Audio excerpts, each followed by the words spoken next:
Let's get comfortable. All right, Bodega per Trece, which is 13. I might have pronounced that wrong. I'm comfy. Let me come with yous, pleaded Rab. Nope, said Bodega, checking his holster and his belt and adjusting his hat. He was moseying towards the cargo bay of the Disco Volante, Rab scurrying after him. Oh, come on, I've not been off Tartania for years, said the big man, clasping his hands together. I gotta do this one alone, pard. Fella I'm looking for. Don't like strangers, said Bodega, turning and standing on his tiptoes to slap a hand on Rab's shoulder. But if the flarv hits the turbine, I'll be needing you, so stay in close orbit. And with one last look and hint of a smile, Bodega stepped through the airlock into the Gretham insertion shuttle, and he was gone. Spiraling down through the dense bluish clouds of Scarpon 2, Bodega cloaked the Gretham and brought it down on silent running on an outcropping of rock. He sidled down the ramp.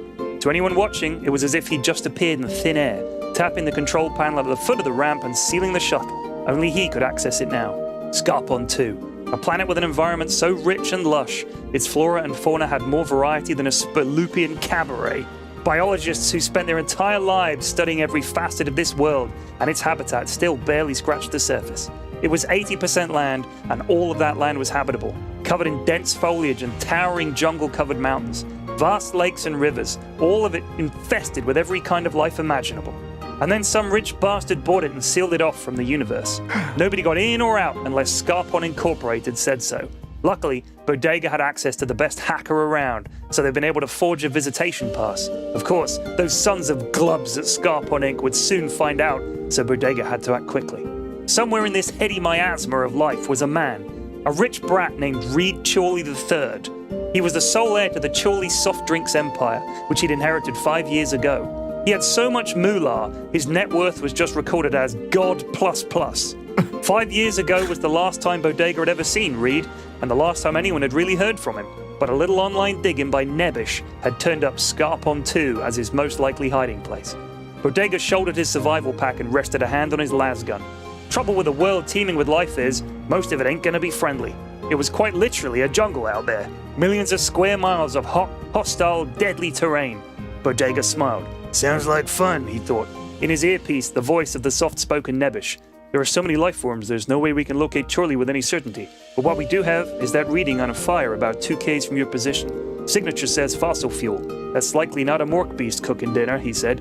Gotcha, said Bodega, making his way downhill. Every step he took caused dozens of tiny insects and rodents and birds to scatter and reconceal themselves. Eerie cries and sharp calls filled the air of the jungle below. The bag-like bodies of huge, long-legged creatures grazing the upper canopy were visible from time to time, as were the many species of primate leaping between the passive behemoths. From up here, Bodega could see tens of thousands of birds flocking and fighting, wheeling and diving, as well as huge swarms of strange insects devouring a tree before moving on to the next. This reverie was shattered by the scrotum-tightening bellow of a mork beast, a creature so terrifying and savage only a handful of people have survived meeting one, and none existed in captivity. Somewhere down there was the most dangerous animal on Scarpon 2, maybe the galaxy.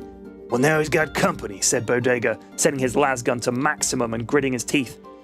After silently approaching the location of the campfire, Bodega sat a while in the bough of a swiffy tree a few hundred meters away. His camo cloak and scent-masking field should render him pretty well concealed. Ogling the sight through his trinoculars, he could make out 4 figures through a break in the jungle. Humanoids, naked, armed with some pretty nifty-looking bows and spears, as well as some pretty evil-looking long knives. Their skin was midnight blue, save for a yellow stripe that crossed their eyes. A tribe on Scarpon? Bodega was pretty sure there were no indigenous intelligent life forms on this world, so who the flav were these fellers? Survivors of a crash landing? Maybe they knew where Chorley was at. He watched them for another hour, but they seemed to be meditating. Bodega fidgeted. He sighed. No use. He was going to have to take a good old tug on his mega vape, or his nerves would set to jangling. Maybe they won't notice, he thought hopefully. He was very, very wrong. No sooner had that delicious, relaxing, and harmless water vapor left his mouth than they were upon him.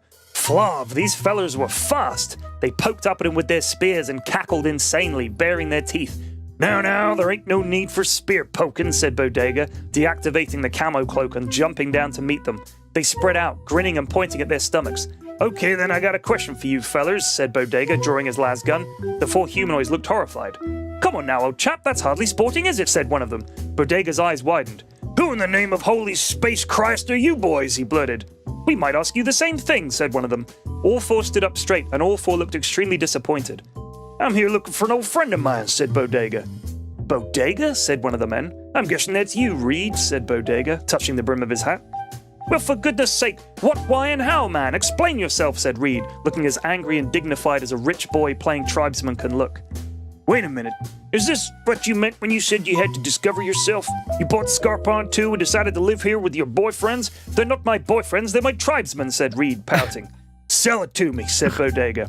Back at the campfire, Reed explained it all to Bodega. He'd grown weary of the life of an immortal with more money than God. There was no challenge, no danger in anything he did.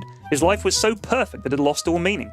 But here on Scarpon, every day is a blessing. If we survive the squeege bugs, if we can best the gloms and the whittle creatures, if we slaughter a chuff ball, we dine for weeks. And if we fail, we die, he said, strutting around the campfire and preaching to his adoring converts and to Bodega. If you boys die, you'll just activate some clone somewheres and you'll be back in time for lunch, said Bodega, grinning. Not here. We're cut off. Too far from our clone relays. If we die here, we stay dead. That's what makes it so invigorating, said Reed. Uh-huh, said Bodega, drawing his lasgun and blasting Chorley and his friends in one sweeping motion. Back on the Disco Volante, Reed Chorley looked confused, sipping hot scoffy while wrapped in a blanket. Your holding company wouldn't let you risk your life, Reed. Nobody will. You're too darn important and too darn rich. We stole one of your clones from the relay, the one in orbit around Scarpon 2. Guess you didn't know about it. Sorry for breaking it to you kinda harshly, said Bodega, sitting down. It was all a lie. Maybe I wanted to believe it. All I really want, Bodega, my man, is the chance to die properly, to take actual risks, gosh flav it, said Reed. Language, Reed. And don't worry, if it's risks you want, you're in good company. Reed smiled. Could you shoot me again? I rather enjoyed it. Maybe later, said Bodega.